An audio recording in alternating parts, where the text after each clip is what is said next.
নমস্কার বন্ধুরা, সবাই কেমন আছো? আমিও খুব ভালো আছি, আশা করি তোমরা সকলেই ভালো আছো। তো আজকে কিন্তু দেখো রেডি হয়ে বেরিয়ে পড়েছি। আজকে আমার শাশুড়ি মা শ্বশুরের 37তম বিবাহবার্ষিকী। তো সেই উপলক্ষে কিন্তু আমরা একটা জায়গায় যাচ্ছি। কোথায় যাচ্ছি, কিভাবে যাচ্ছি সবটাই তোমাদের সাথে শেয়ার করব, তাই সাথে থেকো। আর ভিডিওটি ভালো লাগলে লাইক কমেন্ট শেয়ার করতে কিন্তু ভুলে যেও না। তো আমার শাশুড়ি মা, শ্বশুর, আমার হাজব্যান্ড, আমার ছেলে, আমি সবাই মিলে রেডি হয়ে বেরিয়ে পড়েছিলাম। আমাদেরকে কেমন লাগছে জানাতে কিন্তু ভুলো না। আর যেহেতু দিনটা ছিল ওনাদের বিবাহবার্ষিকীর, তাই ওনারা একটু সুন্দর করে সেজেছিলেন আর দেখতেও কিন্তু খুবই ভালো লাগছে। তো রাস্তায় দাঁড়িয়ে আছি গাড়ির অপেক্ষায়।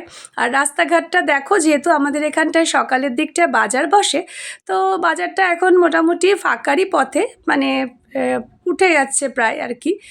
তো আমরা সবাই মিলে কিন্তু গাড়িতে এখন উঠে পড়লাম। আর গাড়িতে উঠে কিন্তু কোথায় যাচ্ছি সেটা তোমাদের সঙ্গে কিন্তু শেয়ার করব। আর অবশ্যই কিন্তু পুরো ভিডিওটা দেখতে হবে, যেটা লং ভিডিও আমি নিয়ে আসব।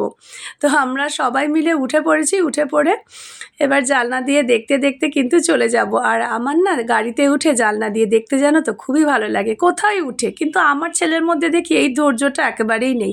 ওর মোটে কিছুই ভালো লাগে না, কতক্ষণে ও এদিক ওদিক করবে সেটাই ওর ভালো লাগে, ছুটে বেড়াবে আর কি।